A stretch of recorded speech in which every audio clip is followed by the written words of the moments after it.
ceramics that replicate the texture and feel of volcanic stone, also with very interesting glazing. Somewhere, by the way, I found the decorations that imitate tapestry quite charming, and also interesting are the floral decorations that imitate using modern technologies, specifically the technology of water jet cutting. Inside each tile, a circle can be integrated from. Friends, we are in sunny Valencia. And if we are in Valencia in February, it means we will visit again. The Cevisama exhibition, the exhibition of ceramic tiles and sanitary ware. And we will get acquainted with the most current trends in ceramic tile design and bathroom design in 2025. And, of course, with the new products presented by the participants.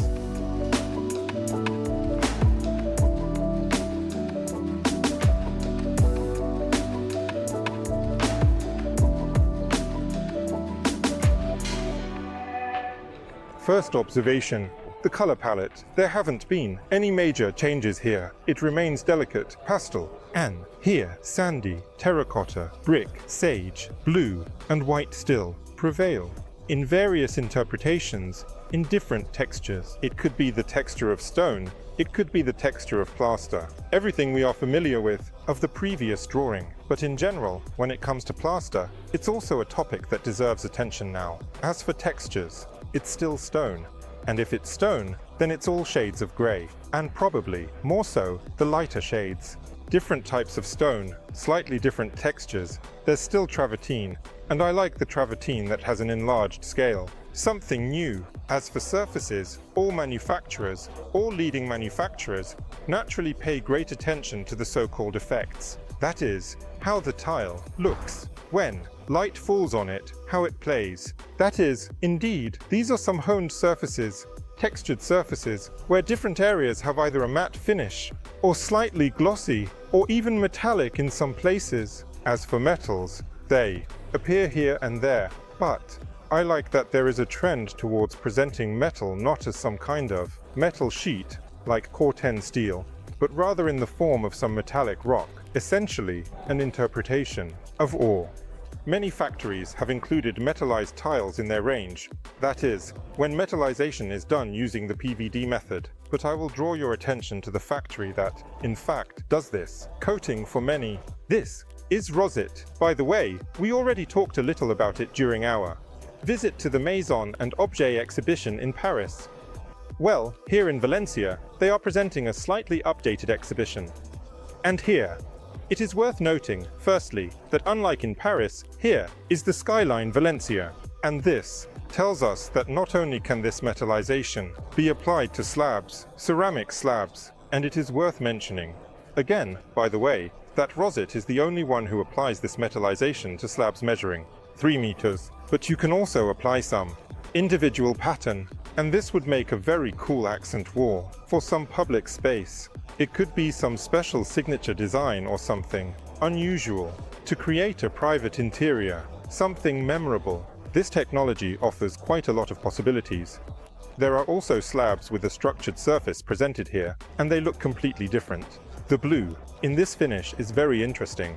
The gold is no less striking, and the mirrors you see, they are also made using this very same technology. This tells us that they are significantly stronger than glass-based mirrors, and there will be no risk of delamination in a humid environment of amalgams, because the technology itself is radically different. Overall, PVD is a very durable surface, so external influences are also not a concern. How will it look? The appearance of a particular tile largely depends on the structure of the surface itself. Matte or combined texture, some relief, some form. Artisanal tiles look very interesting. It must be said that all this works very sparingly, and it can, and probably should, be combined with something else to ensure the effect is truly sophisticated. The standard coating is offered in 5 different shades, that is, gold, silver, bronze, a very unusual purple, and this very blue. And, by the way, the intensity of these colors can also be adjusted. And combining these colors within a single piece is also possible, as shown here on the mirror. By the way, a round mirror with an antique finish looks, in my opinion, very interesting. Also interesting, this is the composite mirror we also talked about in Paris. That is, it interprets historical techniques for making large format full-length mirrors. There are also special metal capitons offered, which can be used to secure these elements. More precisely, these elements were used to secure mirrors in those old times. And finally, let me remind you, what is this? The coating can be applied not only to ceramics but also to metal and glass. And precisely this version is presented in the form of a glass tray, which has a PVD coating on the reverse side, and the optical effect will largely depend on the color of this very glass base. If we think about wood, I would draw attention to two directions. The first is a pronounced pattern, essentially an imitation of a wooden slab, but in ceramic slabs. And the second is various designs, that is, different inlays, some parquet modules, small details, small inlays are present in many, and this, I think, is quite interesting. That is, when you want to use tiles somewhere in living spaces where wood is usually used, but you need something more practical.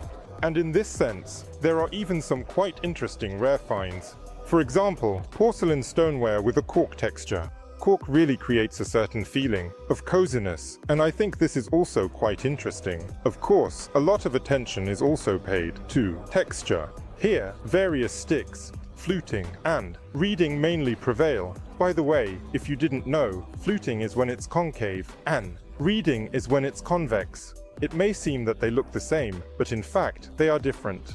The scale also differs. Some are quite large and extremely readable, while others are delicate and can only be seen clearly, at a certain angle of light, or even just felt by hand, in size. Manufacturers are inspired by different textures, natural textures, and some artisanal textures. I liked the idea with pleats. I liked such a random story.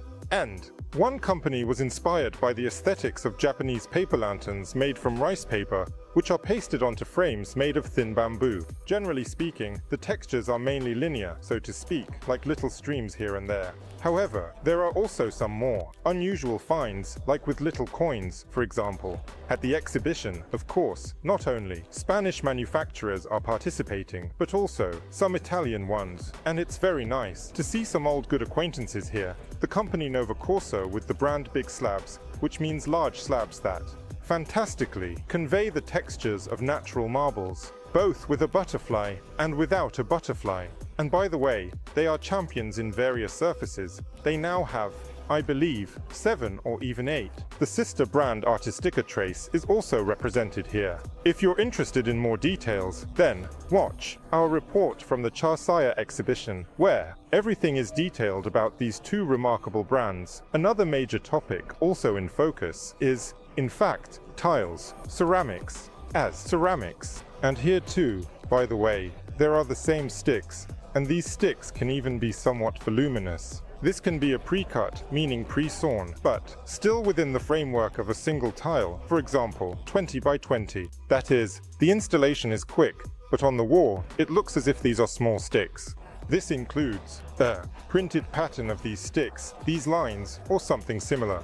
This also includes some more complex, geometric cuts with various textures, which is also, in general, quite interesting. Regarding textures, it's interesting that previously seemingly non-combinable textures are being combined.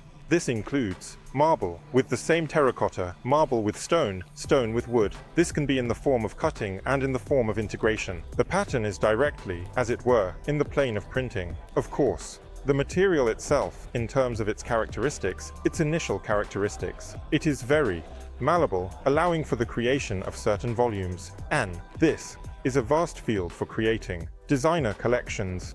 That is, collections that do not mimic something else, but essentially tell us that yes, we are tiles, and these tiles have some kind of designer interpretation of volume, pattern, work with glaze, work with surfaces, with various, again, with the same effects. And a relatively fresh theme, which I personally find very appealing, is the application of painting practices in tile design. That is, when the pattern imitates, interprets, once again, some artistic techniques that we see in pictures. For example, some large artistic strokes, again enlarged in scale, look very impressive and striking. And indeed, something new. Or some regional graphic techniques, I really liked the collection with strokes on. Such an enlarged canvas, again, imitating the Japanese technique of yoku. I see some real novelty in this. Hopefully, this will develop and, of course, be in demand. Here is yet another very unusual artistic technique. If you look just like I did, you'll see that the mosaic seems to be three-dimensional, but in fact, it isn't. This is essentially trompe-l'oeil, which means a trick of the eye. That is, a painting that imitates this volume, and I must say, it's done very well, because I really had to get closer to make sure the mosaic was flat. This is achieved both through the use of shadows and shades, and, in some places, through the combination of matte and glossy glaze. Marbling, of course, is quite a debatable aesthetic for me, but as an example of using these very painting techniques, or more precisely, perhaps it would be more accurate to say handcrafted here, it works quite well. And there can be matte options, and there can be glossy options, and as an accent somewhere, even quite graphically. I liked these circles here. It certainly has a right to exist. So here I like the tiles with parametric design, with a very pronounced, very deep, and varied design. That is, there are these little boxes, made of tiles. They come in both matte finishes and finishes that imitate volcanic stone. Now, tiles made from volcanic stone are generally not used that often. Here, ceramics replicate the texture and surface of volcanic stone, also with very interesting glazing. Two-tone options. Liked them. There is a bright, expressive glaze. In some places with craquelure, which in general is also quite interesting. By the way, regarding craquelure, I also saw large format tiles where, again, the craquelure is enlarged in scale. This whole play with scales is really, I think, very unusual and interesting. Here are the same decorations in the form of sticks. Larger sticks, smaller sticks, curved, some flat surfaces, again, also with ribbing. Quite interesting. And the color scheme. Here is super current, super trendy. And, by the way, notice how well the matte tiles are combined in these very current shades. Chocolate, a very complex green, as they call it. Here is kale, again, beige. And metallic tiles, because there's always the question with these metallic tiles, how exactly to use them.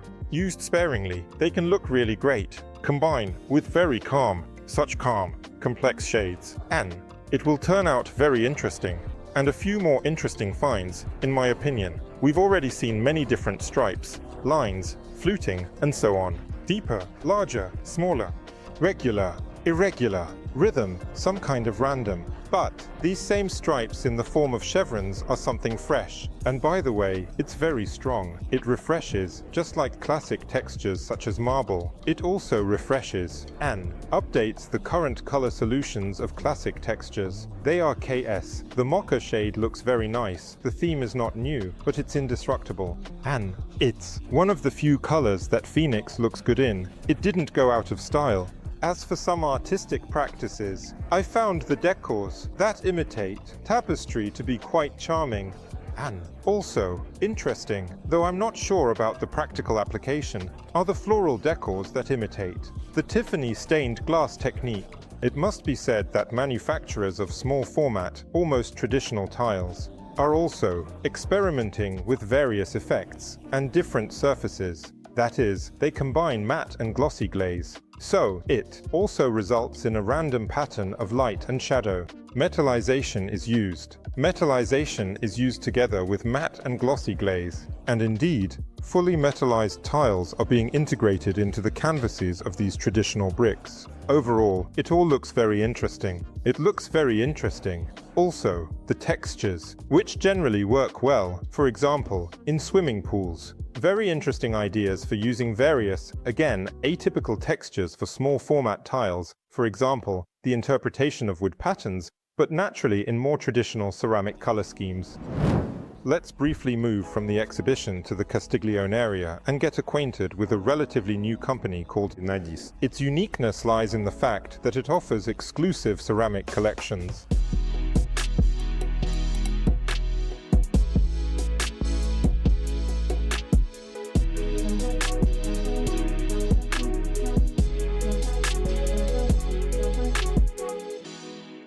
Minimalist positions itself not as a tile company, but as a design company, and they have solutions for almost any situation, which designers can use much like constructors. And as a constructor, it means that here you will find all the most current textures, and you will also find various formats for these textures. In addition, highly sought after. These collections are created by quite well-known designers, both external, invited ones, as well as the internal design studio of Noddy's. The latest collection, which was presented at last year's Charsaya, is called Bohemia, and its author is José Medina Soares. He is quite a renowned figure in the hospitality design industry. He has worked with many well-known chains, including Centrigis, Four Seasons, practically all of them, on all continents. He was inspired by glass. Then he deconstructed this material into its components, remembered that sand and limestone are used in glassmaking, mixed these two materials, and thus Bohemia was created, a very refined and sophisticated collection presented in 3 colors with a very interesting texture. Also, to enhance the optical effect, stripes are offered here, a very trendy aesthetic at the moment, and to enhance the sense of luxury, or more precisely, this very bohemian quality, decorations with real 24-karat gold are also offered. The Valentino collection was created by Inma Bermudez. She is quite a well-known designer. We met her during the Madrid Design Festival. She had a meerkat party. You must check it out.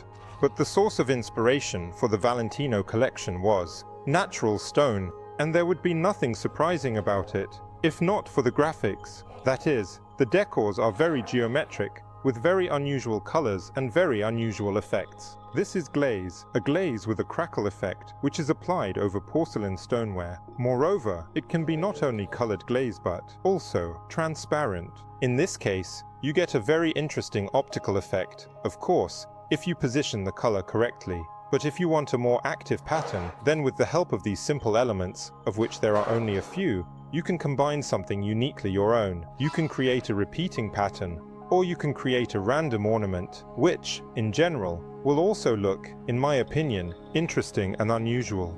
You would never guess, just like me, what inspired Jorge Herrero when he created the Sembra collection. It is nothing other than papier-mâché, or, to be more precise, egg cartons. But Jorge went even further. He took this paper pulp, added crushed grain to it, and created a unique texture that is fundamentally based on it. This papier-mâché aesthetic and the small speckles were actually provided by the crushed grain. The renowned Valencian designer Francesc Rife created 2 collections for Noddy's design. The first was the Fair collection. Fair Stands for ferrum, and here, the inspiration is once again both highly original and highly obvious at the same time. Noddy's design invited Rife over, and he arrived, saw the facade, and said, well, let's make similar metallic tiles. First, they naturally created the shade of Corten steel, and then they worked on various others, and added 3 more that are quite interesting, yet also have a metallic texture. The story behind the creation of Francesc Rife's second collection, called Pulse, is no less remarkable. Apparently, one day, while strolling along the beach, Francesc noticed that there were small remnants in the sand of shells, but they were not whole, they were crushed. And from this aesthetic, observed in nature, of sand and shell fragments, an entirely new collection was born, which visually seems to represent terrazzo, but nevertheless is not. The collection offers 5 colors, but the bestseller is white. By the way, this white pairs excellently with the bricks from the TEP collection. And there are updates there as well. Firstly, there are very trendy colors in general. Secondly, it now includes the color of the year, according to Pantone, the much talked about Mocha Mousse. Incidentally, this might be the most practical of all the colors of the year ever declared by the Pantone Institute. These bricks pair perfectly with the white flooring, and, besides being able to lay them on a single plane, Noddy's suggests being even bolder and integrating these bricks directly into the plane of the floor. Another creation by Inma Bermudez is the Albertina and Matilda collection. This is genuine colored terracotta in various shades, natural, lighter, and darker. And the uniqueness of this collection lies not only in the artisanal appearance of this tile, but also in the fact that, using modern technologies, specifically water-jet cutting technology, a circle of glazed terracotta can be integrated into each tile. And once again, it becomes a kind of construction set. It seems that Inma really takes great pleasure in, and thoroughly enjoys working with terracotta, because she continued her explorations on the theme of circles and came up with completely new, innovative bricks that can be used for zoning spaces not only in the bathroom but also, naturally, in various living spaces, perhaps even office spaces, as the designers did, or to arrange a terrace area with satisfaction. And this natural terracotta aesthetic pairs beautifully with the imitation of terracotta in the form of tempo ceramic, granite. There are two very delicate shades offered, nude and the so-called blush. And this tile can come in various formats. It is modular, so you can combine them as you see fit. Combine with the same Roberta in the form of bricks. Use together with Albertina and Matilda. In this case, the natural terracotta will serve as an accent on the wall, while for practicality, tempo will be used on the floor. And two collections of wall tiles, one could say classic ceramic tiles, that caught my attention. Troma, which has 7 shades, each very complex in itself. But even more interesting is the melange of shades used within each color. 6 shades correspond to each color. Accordingly, this mix creates a certain optical play, making the interior more lively, richer, and more expressive. Just like the line collection, it can make it expressive, but in a more minimalist way due to this simple yet elegant graphic. The Ginza collection also offers elegant graphics, which represent classic cement tiles. But if you suddenly prefer an even more minimalist and no less intelligent aesthetic, then you should pay attention to the Largo collection, which represents a slate imitation, but its feature is in its multi-format nature. Here, it's not so much the pattern of the seam that's reed, but rather the multidirectional pattern of the tiles themselves of different formats.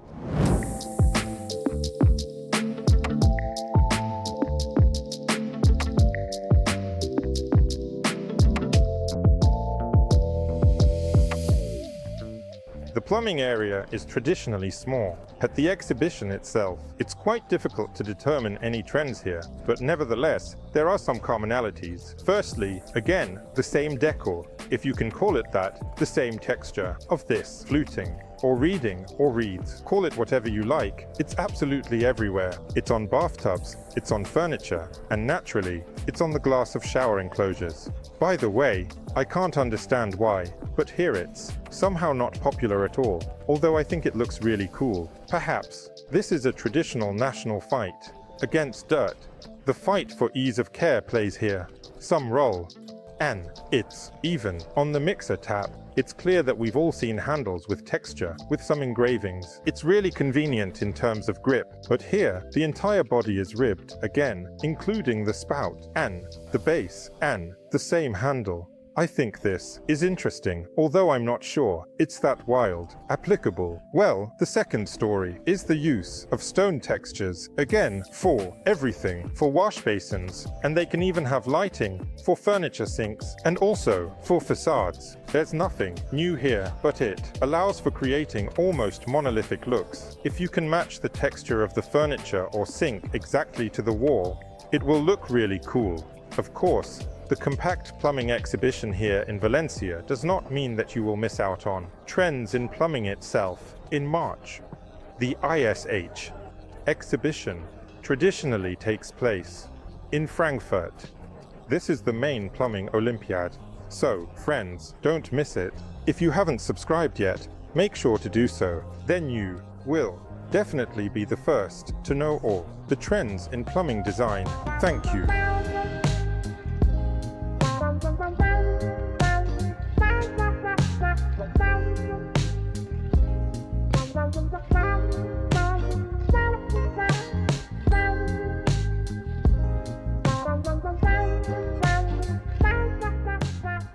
Friends, I won't make long conclusions. Allow me to express my private, quite subjective opinion. What would I pay attention to when choosing ceramics? Now, if I were to implement a project, I would pay attention precisely to optical effects. And if tactility, these reliefs have been on the agenda for quite some time, then it's the optical effects. They haven't been around for long, and are still developing, and I think it's very interesting. This is also a characteristic that is inherent to tiles. This optics, I would pay attention to tiles that look like tiles. And here, of course, I always really like an author's approach, working with ceramics as ceramics rather than as a base for imitation or even interpretation of some natural textures, and, of course, the color palette. In this regard, I still like, once again, the colors inherent to ceramics in its historical guise, that is, various shades of clay, brick shades, and perhaps some sandy shades. And perhaps, by the way, the texture and surface of plaster would also be considered by me when choosing a finishing material. As for the plumbing, we will discuss this in more detail in Frankfurt. Don't forget to give a big like, write something nice, and share this video with your friends. They might find it useful or, at the very least, interesting. See you.